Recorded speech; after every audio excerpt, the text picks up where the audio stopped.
Running on Air by 11T7. Chapter 5, Part 2. It's nighttime. The stars are high and clear above him, crisply white like winter's first snow.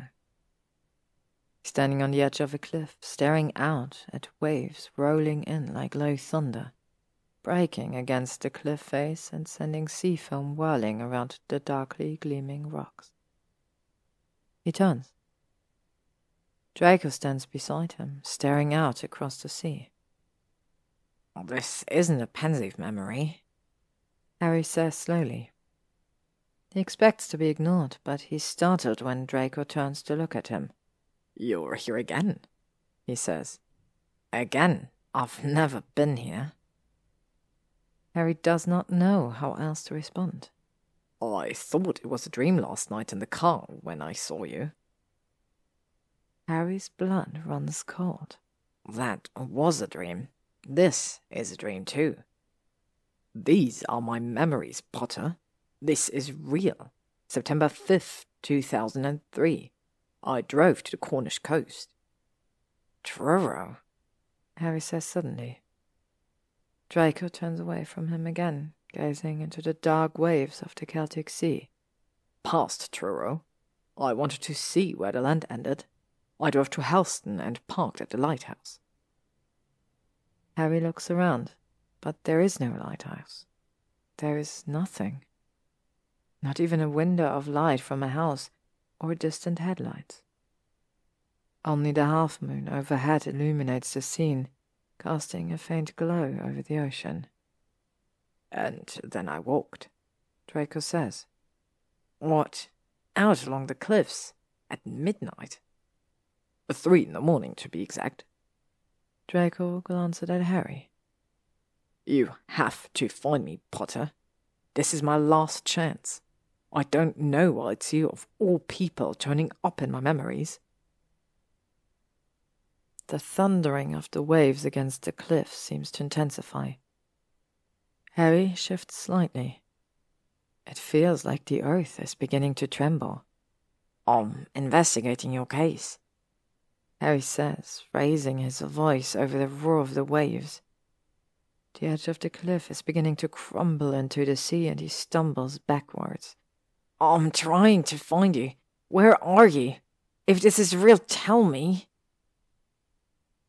Draco opens his mouth, but the cliffs are crumbling, falling away like sandcastles, and the terrifying darkness of the storm-wild waves reaches up to eclipse Harry. He wakes with a painful rush of adrenaline, a cry half buried in his throat. "I swear I'm telling the truth." Hermione glances up at him as he paces around her kitchen. Then she returns a doubtful gaze to the cup of tea sitting before her on the table. "You dreamed of Malfoy? And he told you he went to Helston?" "Yes," Harry says with frustration.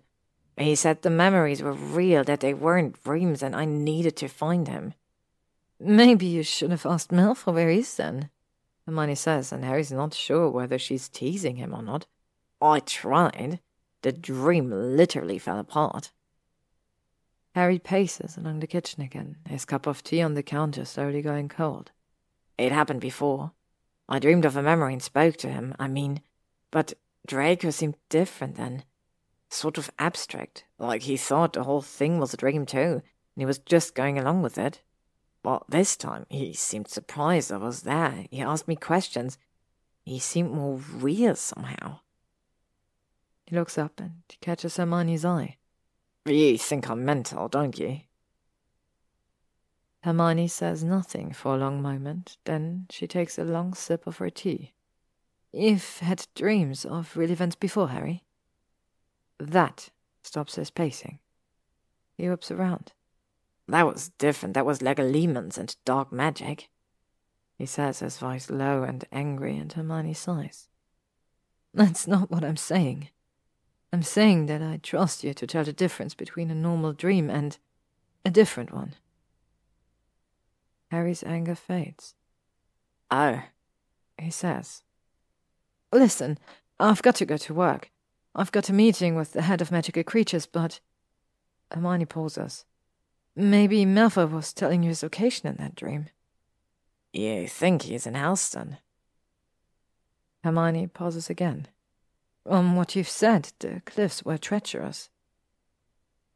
Harry blinks and flinches like she struck him. He didn't go missing in Cornwall. He went missing in London. Well, you haven't yet ruled out that he left of his own accord. Maybe he wanted to do something and didn't want to hurt his family. Realization hits Harry. No, he says. No, Hermione. He wouldn't have done that. Do you think he was depressed at all? Hermione asks gently. He wouldn't have done that. Harry repeats adamantly. Hermione looks at him for a long moment.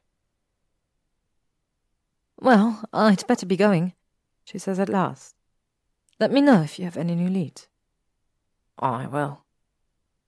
She finishes her tea and quickly scurries to the kitchen hearth, throwing a handful of powder into the flames and fleeing to the ministry. Harry slowly walks to the still green flames and flews away, arriving in Astoria and Matthew's fireplace.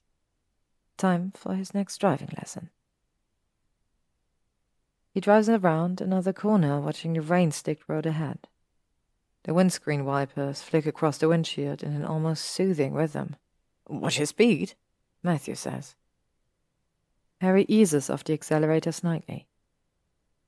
The autumn rains are becoming more frequent and are leaving an icy chill over the land, like a warning of winter's frost. They're in the final week of November, and London is already full of festivity. Christmas lights line Oxford Street, and Hyde Park's winter wonderland is filled with excited children and bundled-up tourists. Out here in East Devon, the signs are more subtle.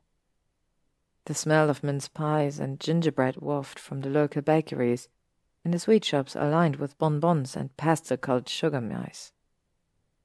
As Harry drives along the main road of a village, he sees the strings of fairy lights decorating homes and, every now and again, a carefully decorated Christmas scene in a shop window.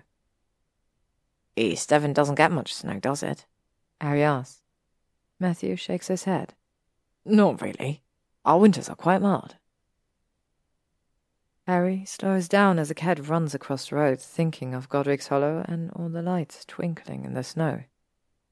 The only Christmas he ever truly spent at home, and suddenly he misses it more than anything. You know what? Matthew says. I think you're nearly ready for the practical. I've been only driving for a couple of months, Harry says doubtfully. You've picked it up quite quickly, though. The only thing that really needs work is your parallel parking, and sometimes your 3-point turns become 5-point turns. Matthew laughs. I'll never get parallel parking right, Harry mutters. It's on this week, and then I reckon you can book yourself in, Matthew says. Harry drives back to Astoria and Matthew's home for the usual routine. A butterbeer or two in front of the roaring fire, while Harry regals Matthew with stories of the wizarding world. Matthew seems to be quite fascinated with dragons.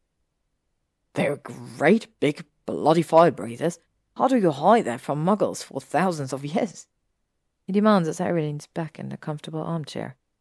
Oh, there's all sorts of charms. And if worst comes to worst, you can always obliviate a muggle if they've seen something they shouldn't, Astoria says, arriving with a bowl of roasted chestnuts. Obliviate? Remove the memory, Astoria says. Matthew frowns. That's not right. I don't think you should mess with people's heads like that. It's not good for them, surely. Harry half listens to Astoria and Matthew bicker. From Matthew's words about messing with people's heads, his thoughts flow like a river until he's recalling his earlier conversation with Hermione. He'd been able to forget it for an hour or so while he was driving, but now it is in his head like a heavy rock. Had Draco been depressed? He always looked so distant in the memories. He'd walk through a shop, or drive a car, or speak to Astoria, but he wasn't really there. Harry recognizes something in Draco's face. The angular lines, as if his former self was being chiseled away, out a distant look in his eyes. Distance. Draco covered a lot of distance, Harry's sure, but he somehow never bridged the distance between past and present. Do you remember when we were 11? Let's go back to that. You look thoughtful, Arthur observes suddenly. Harry looks up and tries to smile. Just thinking, he says lightly. I just thought. Draco wasn't on any potions, was he? Or charms? Arthur frowns, looking confused. No. Why is this important? He took an anti-pain potion sometimes when he had a headache, but that's all. Right, Harry says. Just wondering, that's all. If Draco had been taking something for depression, surely Astoria would know. He changes the subject quickly. I'm visiting the Malfoy family solicitor tomorrow. Draco had an appointment with him.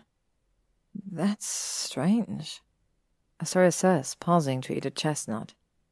Is it? Harry says sharply. Yes. The solicitor only really deals with Narcissa.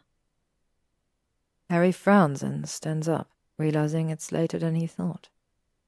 He farewells Astoria and Matthew and flees to the apartment, grateful to find Ginny still hasn't returned from practice. He wants some time alone, time to think. He sits at the island counter and stares unseeingly at the patterns in the granite. Draco wouldn't have done that, he'd told Hermione. Not Draco, who was unbearably stubborn. He tried for an entire year to fix that damn vanishing cabinet, and even when the stupid prat had been pointing a wand at Dumbledore, hand shaking, a look of complete terror in his eyes, he still hadn't admitted he couldn't complete Voldemort's task. Harry remembers that split second before the Death Eaters arrived, when Draco began to lower his wand as Dumbledore offered him a different path. Maybe Draco would have conceded defeat after all. Harry stands up and walks to the sliding door, pulling it open and stepping out onto the balcony. The apartment seems suffocating somehow, as if it's closing in on him. Outside, the air is crisp and Harry shivers, drawing his cloak closer around himself. It's chillier here than in East Devon. There'll be fog over the Thames tomorrow morning, he'll wager. He watches the trains come and go, and that night he doesn't dream. To be continued.